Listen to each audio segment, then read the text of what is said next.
Jean-Baptiste Elias, vous êtes le président de l'Observatoire de lutte contre la corruption au Bénin. Vous êtes membre du FONAC. Bienvenue, bonjour. Bonjour. Ces jours-ci, on a beaucoup parlé de lutte contre la corruption, beaucoup de gesticulations, beaucoup de miaulements, beaucoup d'incantations. Mercredi était journée nationale de lutte contre la corruption chez nous et presque en même temps, journée mondiale de lutte contre la corruption. Et pour vous, ce matin, pour commencer, j'ai une question toute simple. Est-ce que ça vaut la peine que de consacrer une journée à la lutte contre la corruption au Bénin? Je réponds tout de suite oui. Et je salue d'abord tous les téléspectateurs qui nous écoutent en ce moment. C'est nécessaire de consacrer une journée nationale de lutte contre la corruption, tout comme le monde entier a consacré une journée internationale de lutte contre la corruption, qui est le 9 décembre de chaque année. La corruption est devenue désormais un crime. Un crime contre la démocratie, un crime contre le développement, un crime contre l'éducation, un crime contre la santé, un crime contre l'environnement, et j'en passe. Si nous devons rentrer dans les détails de tous ces éléments, on en ferait peut-être une émission complète.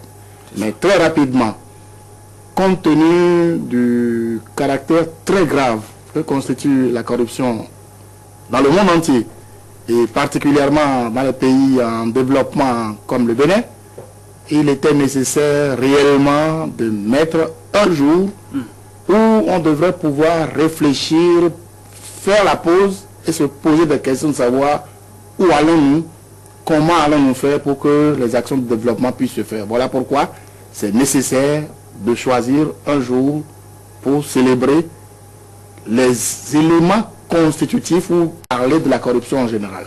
La corruption, c'est ce qu'on appelle un concept valise. On y met tout et n'importe quoi. C'est difficile à cerner. Et nous allons faire cet exercice-là ce matin.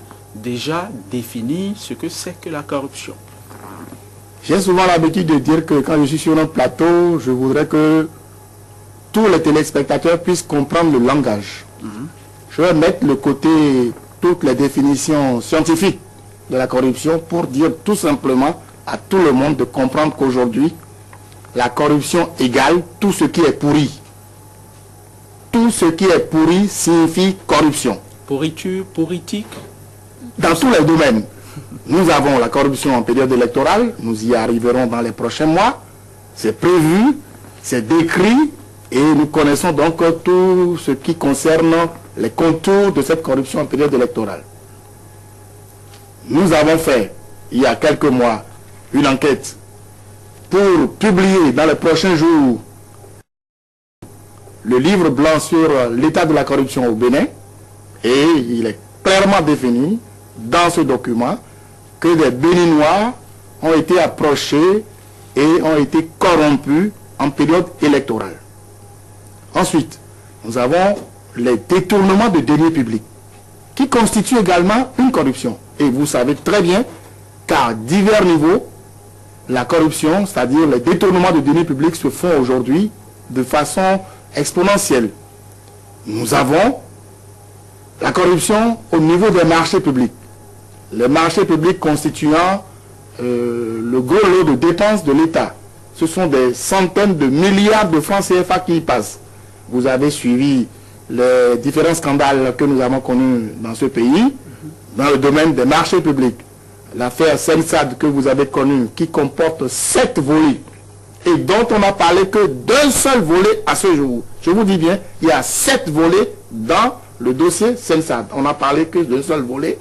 Il s'agit, pour la plupart, de la corruption dans les marchés publics. Nous avons la corruption dans le domaine de la santé. Voilà pourquoi je disais tout à l'heure que c'est un crime. Il y a eu beaucoup d'appareils sanitaires qui ont été achetés et qui ne respectaient pas les normes du tout, et moyennant donc paiement de quelque chose qu'on a fait.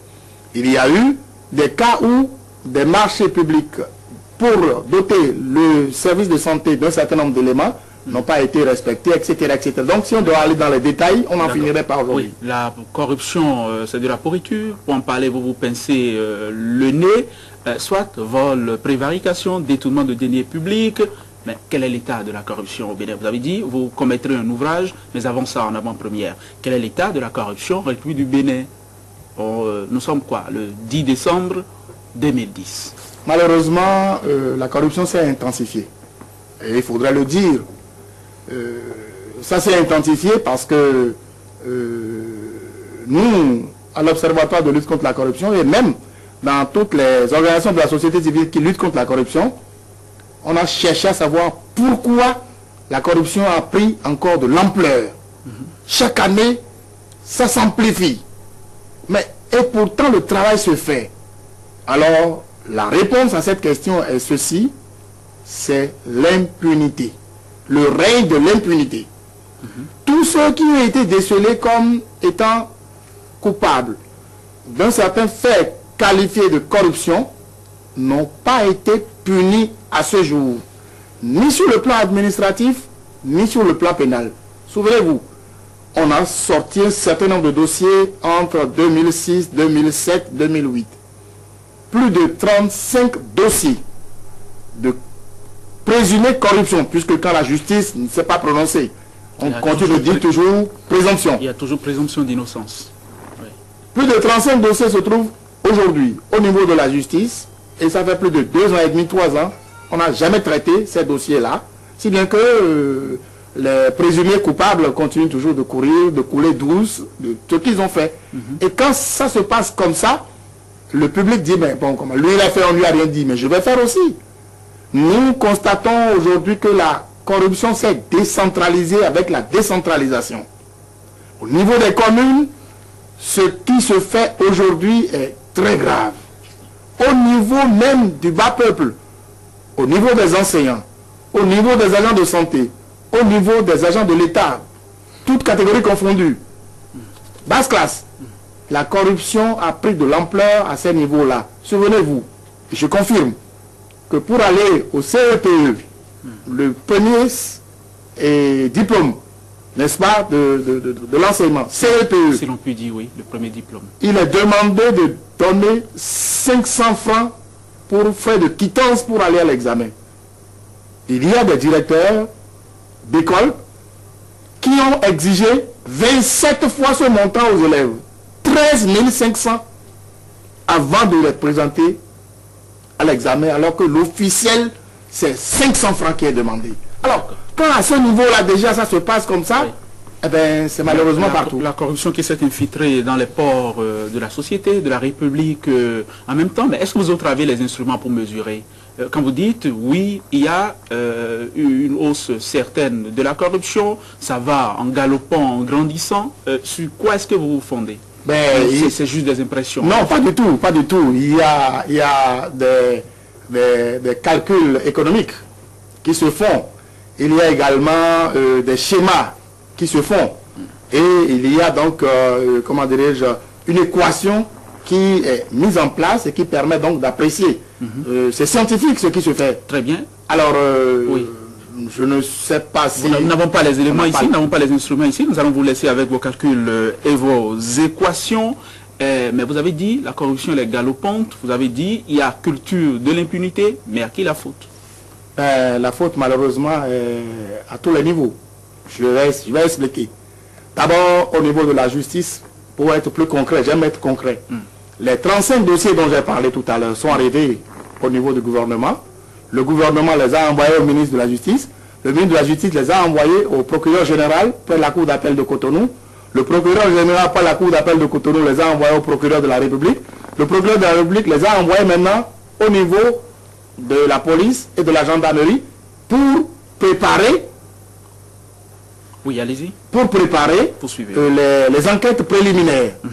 Arrivé à ce niveau depuis 2 ans, les OPJ, officiers de police judiciaire, réclament des moyens.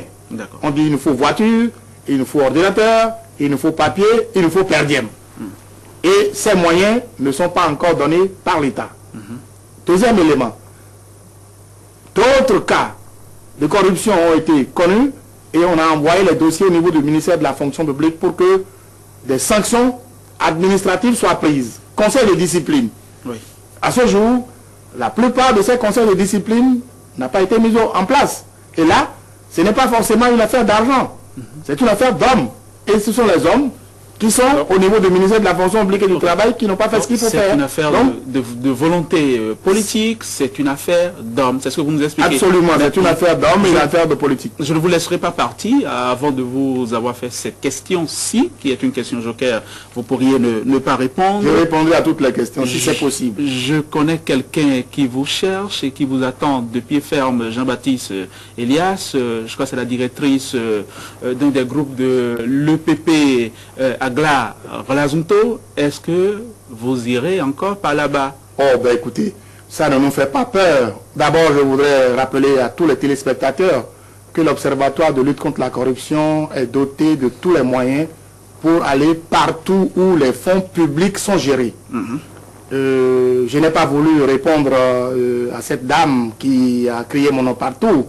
Je voudrais rappeler seulement aux téléspectateurs que l'équipe qui est allée dans cette école est composée de 5 personnalités. Il y a une équipe de 5 personnalités qui est partie. Nous avons toutes les preuves en main que cette directrice a commis des forfaits. Je dis bien, nous avons les preuves en main. Elle a signé des papiers. Je donnais tout à l'heure l'exemple de CEPE. Savez-vous que cette dame a pris chez les élèves des montants supérieurs aux montants effectivement prévus. Cette dame a vendu aux élèves des livres interdits de vente. Nous avons demandé à ce qu'elle nous écrive de sa main et qu'elle a signé. Bon, ben, je ne sais pas par quel moyen votre chaîne est partie dans cette école parce que nous n'avons jamais donné l'information à qui que ce soit parce que le rapport n'est pas encore terminé. Oui. Bon, ben, j'ai vu que votre chaîne est partie sur le terrain. Mais est-ce que vous comprenez quand on vous accuse de vous en prendre plus souvent au menu fruitin qu'aux gros requins, ceux-là qui volent, qui pillent la République? Est-ce que ça, vous pourriez comprendre une remarque comme celle-là? Nous sommes pris à la SBE qui comportait un dossier de plus de milliards de francs CFA. Ce n'est pas un menu fruitin. Nous nous sommes pris à la SONEB, dont le dossier avait fait l'objet de centaines de millions de francs CFA. Ce n'est pas un menu fruitin. Et c'est sur ce plateau que nous avons parlé également de tout ça. Alors, qu'il y ait de grands ou de petits fruitins, ben, nous sommes prêts pour tout le monde. Chaque fois que l'occasion se présentera, nous ferons le travail qu'il faudrait faire à tous les niveaux. Jean-Baptiste Elias, on ne juge pas l'arbre par ses fleurs, on le juge par ses fruits. Merci d'être passé. Merci à vous aussi et merci aux téléspectateurs qui nous ont regardés. Et à bientôt, en espérant vous trouver dans un Bénin mieux assaini, avec, pourquoi pas, zéro corruption. C'est ce que nous souhaitons également. C'est rêvé, bien sûr, c'est un rêve déliré. Mais si à défaut d'avoir zéro corruption, nous souhaiterions qu'il y ait sensiblement diminution de la corruption dans notre pays. Jean-Baptiste Elias, merci infiniment et à bientôt. Nous allons passer à autre chose à présent. Nous allons passer à la chronique Faits divers du jour avec Sulpice Osabagidi qui nous introduit dans l'univers de ces hommes qui font méthodiquement, systématiquement des victimes en cette période de fin d'année pour échapper aux dépenses.